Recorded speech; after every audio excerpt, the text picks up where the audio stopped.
रसिया का एक क्षेत्रफल खुद का रसिया इतना बड़ा था, इसके अलावे रसिया के साथ सेंट्रल एशिया यूएसएसआर का हिस्सा था, काकेसस यूएसएसआर का हिस्सा था, ये बाल्टिक देश यूएसएसआर के हिस्सा थे सब, ये उस समय बेलारूस, यूक्रेन, ये सब उस समय रूस का ही पार्ट हुआ करता था, इतना बड़ा। इसके अलावे अब रसिया एंट्री करना चालू किया। तब इन्होंने क्या किया, 4 अप्रैल 1949 को नाटो सेना का गठन किया। जिस समय गठन हुआ उस समय 12 देश थे, वर्तमान में इसमें 31 देश हो चुके हैं। नॉर्थ अटलांटिक ट्रीटी ऑर्गेनाइजेशन, इस संगठन के टोटल 14 अनुच्छेद हैं, 14 आर्टिकल हैं। 14 आर्टिकल में कहा गया है कि इसके देश कैसे कैसे काम करेंगे। इसका 5वां आर्टिकल सबसे खतरनाक है कि इन वर्तमान में जो 31 देश हैं, अगर इस 31 देश में कोई बाहरी देश 31 आपस में मार करे तो कोई दिक्कत नहीं है, ये किसी को मारे तो कोई दिक्कत नहीं है, लेकिन अगर कोई दूसरा देश इनके ऊपर हमला करेगा तो ये 31 मिल के मारेंगे उसको। ये इसका कानून है।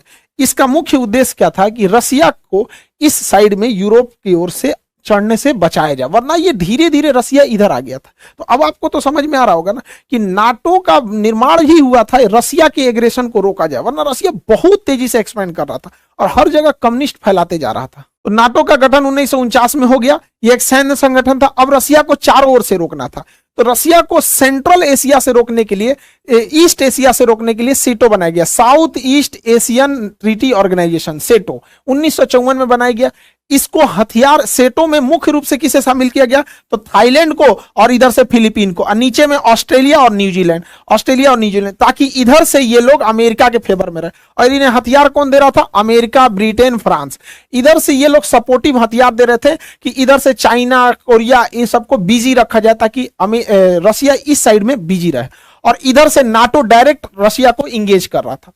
अब इन लोगों को लगा कि हम दो ओर से रसिया चाइना को घेरते जा रहे हैं, इधर से घेर रहा है नाटो, इधर से सेटो, नाटो सेटो ना, ये हो गया सेटो साउथ ईस्ट, ये हो गया सेटो और ये हो गया नाटो। अब रसिया को थोड़ा अनबैलेंस लगने लगा कि सोच रहा दोनों खोपड़िया नोच देगा सब। तब अमेरिका शांत बैठने वाला तो है नहीं, इसने इसी बीच में ला दिया एक ठो सेटो, सेंट्रल, सीईटी से सेंट्रल ट्रीटी ऑर्गेनाइजेशन, अगले साल 1955 में सेंट्रल ट्रीटी ऑर्गेनाइजेशन। इस ऑर्गेनाइजेशन को भी हथियार दे रहा था इधर से ब्रिटेन। इसमें कौन कौन से, इसमें थे तुर्की, इराक, ईरान और पाकिस्तान। सोचिए ये सेंट्रल थे सब। तो ये हो गया सेटो। अब ये रसिया पे दबाव बनाते थे सब, यहां पे रसिया को आगे बढ़ने से रोकते थे सब, सेटो। इधर से कौन चढ़ता था, सेंटो, इधर से सेटो, ये हो गया सेंटो, ये सेटो, ये सेंटो, इधर से नाटो। चारों ओर से रसिया को घेर लिया सब, नाटो, सेंटो, सेटो, चारों ओर से रसिया को घेर लिया सब। रसिया को लगा कि भैया हम तो पिसा जाएंगे। अब भारत को कहे तो भारत किधर जाए भैया, अब भारत हो गया फेरा में पड़ गया, क्योंकि रसिया को इधर से तो घेर लिया है नाटो, यहां से घेर लिया है सेटो, सेंटो, ये हो गया SEATO, South East Asian Treaty Organization. अब रसिया के लिए कंफर्टेबल में हो गया दिक्कत, रसिया ढूंढने लगा अपना कोई पार्टनर। इस बीच जो भी रसिया के फेवर में जाता था, अमेरिका उसके आंगा लगाता था। अब इस कंडीशन में इंडिया कंफ्यूज हो गया, इंडिया किधर से जाए, क्योंकि अगर नाटो ज्वाइन करता है इंडिया तो रसिया नाराज, सेंटो में भी रसिया नाराज, सेटो में भी रसिया नाराज। और रसिया हमारा बहुत जरूरी मित्र है वहां पे, क्योंकि पास में है यहाँ पे रसिया, कभी भी हम लोग के विकट परिस्थिति में रसिया ही काम आएगा यहाँ पे। तो हम लोगों ने क्या किया, उस समय जवाहरलाल नेहरू जो थे बड़ी समझदारी का काम किए। 1961 में इन्होंने कहा कि अमेरिका के फेवर वाली दुनिया को कहा जाता था पहली दुनिया, और रूस के फेवर वाले को कहा जाता था दूसरी दुनिया। तो जवाहरलाल नेहरू ने कहा कि अब हम लोग ना अमेरिका के फेवर में है ना रसिया के फेवर में, हम लोग तीसरी दुनिया के हैं। तो इसे तीसरी दुनिया या दक्षिणी दुनिया कहा जाता था। हालांकि इसका ऑफिशियल नाम था non aliasing movement, non aliasing movement, shortcut में नाम गुट निरपेक्ष। हम किसी भी गुट में नहीं रहेंगे। इसमें गुट निरपेक्ष में 4-5 लोग का नाम बहुत महत्वपूर्ण है। इसमें एक इंडोनेशिया का अहमद सुकार्नो थे, भारत से जवाहरलाल नेहरू, मिस्र के कर्नल नासिर और यूगोस्लाविया से जो थे मार्शल टीटो थे। ये लोगों का बहुत महत्वपूर्ण योगदान था कि हम किसी भी गुट में नहीं रहेंगे, और ये जरूरी भी था गुट में न रहना। रीजन क्या है, गुट में से बहुत लॉस हुआ था। सेंटो में ईरान था अमेरिका के साथ, सेंटो में इराक था अमेरिका के साथ। देखिए वही अमेरिका ने इराक को उड़ा दिया, तबाह कर दिया। वही अमेरिका ने ईरान के पीछे पड़ा हुआ है। जबकि एक समय था सेंटो की गठन अमेरिका ही नहीं किया था, इन लोगों को अपने साथ मिलकर कि रसिया को बर्बाद करना है यहाँ पे। इसलिए बहुत ज्यादा इंटरनेशनल रिलेशन के मामले में हम लोग अमेरिका और वेस्टर्न देशों पे भरोसा नहीं कर सकते हैं यहाँ पे। तो ये चारों ओर से रसिया की घेराबंदी चल रही थी। अब रसिया ऐसा तो नहीं है कि चुपचाप बैठा रहेगा। अगर आप रसिया को इधर से नाटो से घेरोगे, सेंटो से, स्टेटो से, चारों ओर से घेरोगे, रसिया भी तो कुछ ना कुछ करेगा। तो रसिया जो था, देखिए रसिया अलग है, सोवियत संघ अलग है। तो ये हो गया रसिया, ये वाला एरिया तो कंप्लीट हो गया रसिया, ये पूरा का पूरा रसिया का हो गया। रसिया उस समय रसिया ना हो के यूएसएसआर था, USSR, union of Soviet socialist Republic association. तो यूएसएसआर के साथ ऑलरेडी उसी का था आपका बाल्टिक देश, Estonia, Latvia, Lithuania, Belarus, Ukraine, Moldova, ये उसी का था। जॉर्जिया, आर्मेनिया, अजरबैजान उसी का था। और सेंट्रल एशिया भी इसी का था। तो ये सब का सब हिस्सा जो था यूएसएसआर का हिस्सा था। इसके बावजूद रसिया नहीं रुका। इतना यूएसएसआर होने के बावजूद, ये हो गया रसिया, इसमें इसको जोड़ दीजिए तो यूएसएसआर। अभी रसिया क्या सोचा आगे बढ़ने के लिए, इसने क्या लाया, वार्सो पैक्ट। जिस तरह से अमेरिका नाटो ला रहा था, नाटो को काउंटर करने के लिए रसिया वार्सो पैक्ट लाया था। वार्सो पैक्ट 1955 में आया था। इस वार्सो पैक्ट के तहत रसिया अपने कम्युनिस्ट विचारधारा के देशों के साथ मिलकर एक संगठन बना रहा था, सैनिक संगठन। इस वार्सो पैक्ट में बहुत सारे देश थे, पोलैंड था, चेकोस्लोवाकिया था, हंगरी था, रोमानिया, बुल्गारिया, अल्बानिया, ये सब देश मिलके बनाते थे आपका ये वार्सो पैक्ट। अब आप जरा देखिए रसिया का डोमिनेंस कहां तक है। ओरिजिनली रसिया ये रहा आपका, ये तो ओरिजिनल रसिया हो गया, ये पूरा का पूरा ओरिजिनल रसिया। अब रसिया के साथ ये ब्लू वाला एम्पायर को आप जोड़ देते हैं तो ये हो जाता है यूएसएसआर, और उसमें ये आगे वाला हिस्सा देख लेते हैं तो वार्सो पैक्ट। अब आपको समझ में आ रहा होगा कि नाटो कितनी जरूरी हो गई थी इन वेस्टर्न कल्चर के लिए, वरना ये वेस्टर्न को तो खा जाता है ये पूरा का पूरा रसिया। तो इतना एग्रेसिवली ये रसिया आगे बढ़ रहा था, इतना बड़ा इसका क्षेत्रफल था, रसिया, सोवियत, यूएसएसआर और ये वार्सो पैक्ट। लेकिन धीरे धीरे रसिया जो था वो सोवियत संघ के देशों को संभाल नहीं पाया। रसिया ज्यादा ध्यान दे दिया रूस पे, उससे कम ध्यान दिया उसने इस सोवियत संघ पे, उससे भी कम ध्यान दिया वार्सो पैक्ट पे। तो वार्सो पैक्ट के लोगों को लगा कि हम रसियन भाषा नहीं सीख पा रहे हैं, ज्यादा विकास रसिया का, और हम क्यों नहीं वार्सो पैक्ट से अलग हो जाए। इसमें अमेरिका ने भी साथ दिया कि भाई हमारे साथ आओगे, नई टेक्नोलॉजी आएगी, भाषा सीखने में इजी है, कल्चर सीखने में इजी है, लोकतंत्र के देश हैं, खुल के विरोध कर सकते हो, इसमें विरोध करोगे तो मराइए जाओगे, विरोध नहीं कर सकते, वोट नहीं डाल सकते हो, सरकार नहीं चेंज कर सकते। तो वार्सो पैक्ट के लोगों को भी लगा कि भैया अब वार्सो पैक्ट में फायदा नहीं है, और यूएसएसआर को भी लग रहा था। तो इसका मतलब रसिया के दो जो फ्रंट लाइन थे ये हटने वाले थे यहां से, और इसमें अमेरिका कामयाब हो गया। यहां से इधर से नाटो इस पे प्रेशर लगा रहा था कि भैया तुम लोग वार्सो पैक्ट छोड़ो, इधर से सेंटो इस पे प्रेशर लगा रहा था कि तुम लोग इसको छोड़ो, और इधर रसिया का दिमाग उलझा के सेटो लगाया हुआ था, सेटो। इससे रसिया चारों ओर से उलझ गया और उसकी इकोनॉमी चौपट होने लगी, और गैरवाचोक वहां के जो राष्ट्रपति आए उसने पूरे रसिया को ही डुबा दिया। धीरे धीरे रसिया कमजोर होते गया। रसिया कमजोर हुआ तो सोवियत संघ कमजोर हुआ, और वार्सो पैक्ट के ये जो देश थे ये भी कमजोर होते गए। उधर नाटो दिन प्रतिदिन शक्तिशाली होते जा रहा था। 1989 का जो दशक आया, 1989, यह बहुत खतरनाक था रसिया के लिए। इस दौरान रसिया के प्रभाव से यह वार्सो पैक्ट खत्म हो गया, रसिया के प्रभाव से यह वार्सो पैक्ट खत्म हो गया। तो 1989 में खत्म हो गया वार्सो पैक्ट, यह वार्सो पैक्ट कमजोर हो गया। अब आप देखिए रसिया इधर से कमजोर हुआ और बर्लिन की दीवार तोड़ दी गई 1989 में। 1989 में बर्लिन की दीवार तोड़ दी गई। अब धीरे धीरे यूएसएसआर समेटते गया। दूसरा झटका क्या लगा यहां पर, यह वार्सो पैक्ट टूट गया, सारे देश कम्युनिस्ट छोड़ के धीरे धीरे वहां पर लोकतंत्र आने लगा, क्योंकि लोकतंत्र में सबको अच्छा लगता है। उसके बाद रसिया के लिए खतरनाक दिन आता है 1991, 1991। फाइनली रसिया के साथ जितने सोवियत संघ के देश थे वो टूटने लगे। सब इधर से टूटे, सब लातविया, एस्टोनिया, लातविया, लिथुआनिया, ये तीनों देश के लोग हाथ पकड़ के एक साथ खड़े हो गए थे, गाना गाते थे लोग। 3 देश तक लाइन लगाया था, सब सिंगिंग रिवॉल्यूशन कहा जाता है। एस्टोनिया, लातविया, लिथुआनिया ये कहे सब कि हम लोकतंत्र चाहते हैं, रूस के दबाव में नहीं रहेंगे, रूस से अलग होते हैं, हम अपना स्वतंत्र देश बनाते हैं। Estonia, Latvia, Lithuania, Belarus, Ukraine, Moldova, Georgia, Armenia, Azerbaijan, Kazakhstan, Kyrgyzstan, Tajikistan, Turkmenistan, Uzbekistan, ये सब के सब टूट गए सब, और हो गया, बच गया 1991 में इतना छोटा सा रसिया।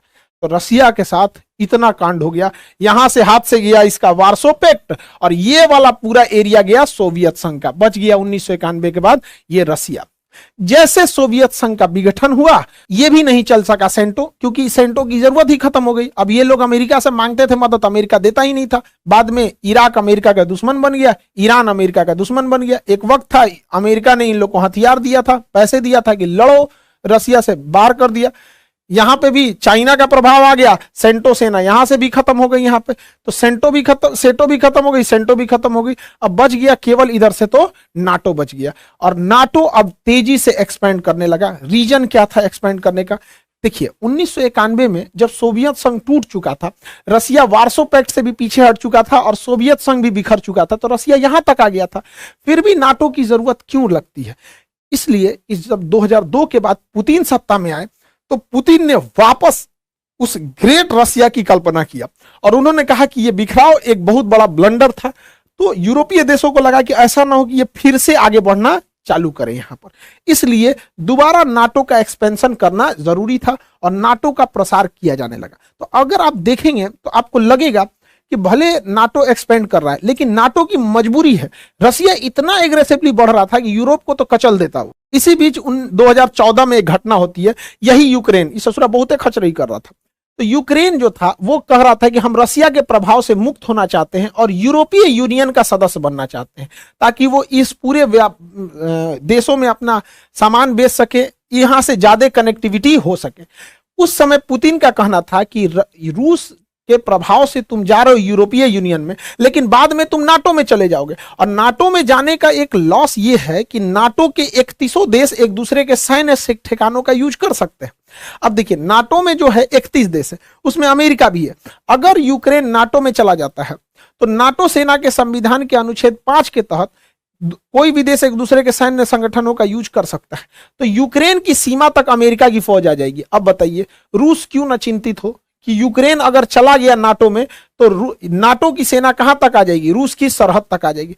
तो उस समय 2014 में पुतिन ने काफी समझाया था, लेकिन यूक्रेन कहा कि ना हम जइबे करेंगे यूरोपीय यूनियन में। तो यूक्रेन का एक निचला भाग जिसका नाम क्रीमिया था, 2014 में रसिया ने क्रीमिया पे अधिकार कर लिया और कहा कि यह क्रीमिया रसिया का हो गया। तो ये तो यूरोपीय यूनियन में चले गए और यह साबित सही हुआ। पुतिन ने कहा था कि शुरुआत में ये जा रहे हैं यूरोपीय यूनियन में, बाद में चले जाएगा ये नाटो में, और वही हुआ। जैसे आए 2020 से ही जेलेंस्की, अब इन लोग को लगने लगा कि भैया हमारा देश है, क्रीमिया तुमने कैसे ले लिया? क्रीमिया कैसे ले लिया? हमारा देश है, हम चाहे अपने देश को नाटो में ले जाएं या कहीं ले जाएं, हम यूरोपीय यूनियन में आ चुके हैं, अब हमको नाटो का भी सदस्य बनाया जाए। अभी ससुरा सोचिए रहा था कि बनाया जाए कि नहीं बनाया जाए, तब तोड़ मार दिया पुतिन हमला करके यूक्रेन। ससुरा तो नहीं, तुम जब सदस्य बनेगा तब ना आर्टिकल 5 लगेगा और बाकी तुमको बचाने आएंगे। अभी कोई इसको बचाने नहीं आ रहा, और यूक्रेन को केवल ऐसे ही हथियार प्रोवाइड कराए जा रहे हैं जिससे यूक्रेन केवल अपनी सुरक्षा कर सके, क्योंकि नाटो और पश्चिमी देश भी यही चाहते हैं कि रूस इसी में उलझा रहे और बाकी ये लोग विकास का काम करते रहें। देखिए 1 साल से लड़ाई हो रही है, हमारा देश भी बहुत तरक्की कर रहा है। मोदी जी कभी ऑस्ट्रेलिया जा रहे हैं, जापान जा रहे हैं, अमेरिका जा रहे हैं, मिस्र जा रहे हैं, लेकिन जरा रूस को देखिए 1 साल से उलझा हुआ है। अगर उसको 10 साल ये लोग उलझा देंगे तो रूस बहुत पीछे चला जाएगा। तो ये नाटो वाले भी नहीं चाहते हैं कि यूक्रेन का युद्ध बहुत जल्दी खत्म हो। रूस के लिए सबसे बड़ा सरदर्द क्या हो गया कि वो सोच रहा था कि यूक्रेन नाटो में न जाए, लेकिन यूक्रेन में तो उलझ गया। इसी बीच जैसे रूस ने यूक्रेन पर हमला किया, बाकी के देश डर गए सब। अब फिनलैंड को लगा कि ससुरा कहीं हमको भी रूस मत मार दे, हमको भी रूस मत मार दे। तो फिनलैंड ने कहा कि भैया हमको नाटो ज्वाइन कर लो, क्योंकि अगर हमको रसिया मारेगा तो नाटो का आर्टिकल 15 के तहत बाकी के सारे देश मिलके मारेंगे। फिनलैंड कहा कि हमको भी शामिल करो भैया, यूक्रेन के बाद हमारा नंबर है यहां पर।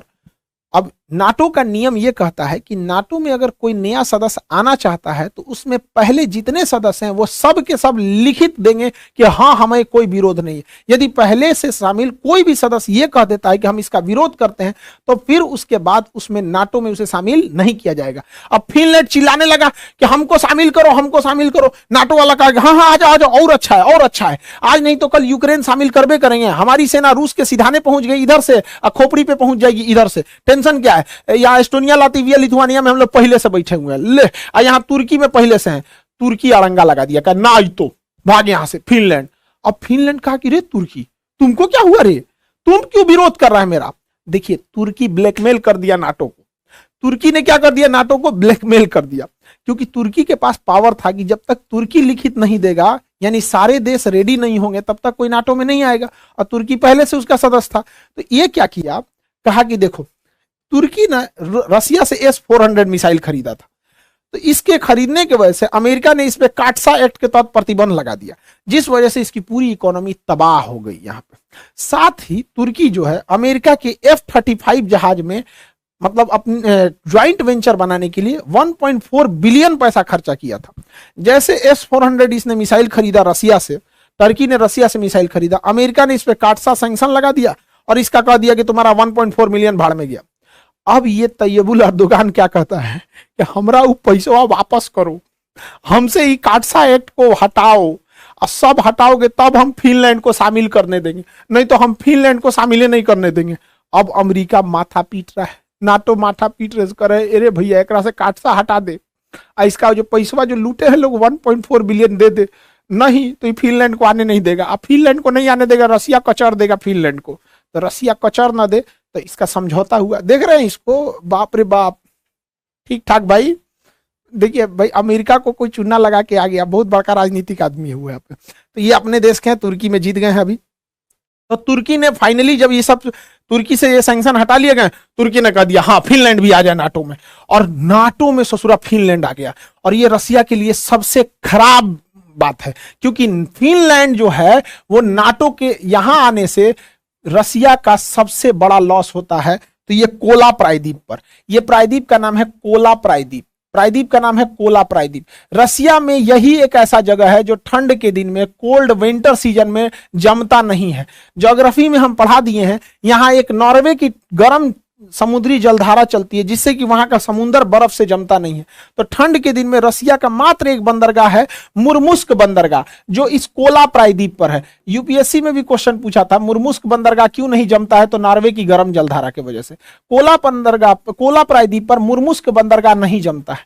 अब जरा देखिए, अमेरिका यहां आके बैठ गया, यूक्रेन में उलझा दिया रसिया को, रसिया उलझ गए यूक्रेन में, अब यहां ले आके बैठ गया यहां पर। अब रसिया का सबसे जरूरी चीज है ये कोला प्रायद्वीप, क्योंकि इसी कोला प्रायद्वीप पे रसिया की नेवी का पूरी बड़ी सी फ्लीट है, यहां इसके पनडुब्बियों का गुप्त स्थान है रखने के लिए। अब ये कोला प्रायद्वीप के पास आके फिनलैंड के बहाने बैठ गया आपका नाटो, नाटो यहां तक आ गया है। रसिया के लिए इससे खराब दिन नहीं हो सकता है, क्योंकि जितनी परमाणु पनडुब्बियां हैं रसिया की, वो इसी कोला प्रायद्वीप पर है। रसिया के जितने बड़े बड़े इंडस्ट्रीज हैं इसी कोला प्रायद्वीप पर है। रसिया के जितने परमाणु बम हैं वो कोला प्रायद्वीप पर है, मिसाइलें कोला प्रायद्वीप पर है, इंडस्ट्रियलाइजेशन, एयरफोर्स, ये सब का सब बहुत बड़ा एरिया कोला प्रायद्वीप पर है। तो सोचिए, रसिया ने तो बहुत बड़ा कीमत चुकाया। रसिया को लगा था कि हम ये यूक्रेन निपटाएंगे, यूक्रेन निपटेला के चक्कर में यूक्रेन तो हुआ नहीं कुछ, ससुरा उल्टे फिनलैंड हाथ से निकल गया और ये कोला प्रायद्वीप पे चला आया। यहाँ पे बहुत बुरा बात है ये इसके लिए, यहाँ पे रसिया के लिए। तो खैर, अब ये विश्व नीति है। अब नाटो यही नहीं रुका, नाटो कहता है नाटो को और बड़ा बनाया जाए, नाटो प्लस। क्या बनाया जाए? नाटो प्लस, मतलब नाटो में और को जोड़ा जाए, नाटो प्लस। नाटो में पहले प्लस में कौन कौन शामिल है?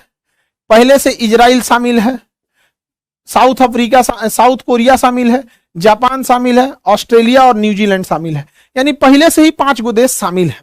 अब उसका कहना है नाटो प्लस में भारत को भी शामिल किया जाए, भारत को भी शामिल किया जाए। अरे भैया, हमको शामिल नहीं होना है, एस जयशंकर साहब भी मना कर दिए, नहीं शामिल होना है। काहे? क्योंकि नाटो के 14 गो आर्टिकल में से 5वां आर्टिकल कहता है कि अगर इन नाटो के 31 देश में से, नाटो के 31 देश में से किसी पे हमला होगा तो बाकी सब मारने चलेगा। अरे ससुरा, तो नहीं, हम लोग को मार करना ही नहीं है। हाई 31 हर साल कहीं ना कहीं मार कैले रहता है सब, कभी ईरान में उलझेगा, कभी सीरिया में उलझेगा, अफगानिस्तान में उलझेगा। और ससुरा, हम अगर शामिल हो जाएंगे तो पता चला हम लोग भी चलते रहेंगे, चलो भैया कहाँ मार किए। उन सब के चक्कर में हम लोग की अपनी विदेश नीति जाएगी। तो हम लोग भैया पाकिस्तान से और चाइना से खुद निपट सकते हैं, हमें नाटो प्लस की कोई जरूरत नहीं है। आई होप आप नाटो समझे होंगे। नाटो जब यूपीएससी में लिखने के लिए आएगा तो आपको कंप्लीट लिखना पड़ेगा, नाटो, सेटो, सेंटो, नाटो प्लस। अगर हम थोड़ा सा लिख के चले आएंगे नाटो ये वो, तो फिर नंबर भी उसी हिसाब से देगा।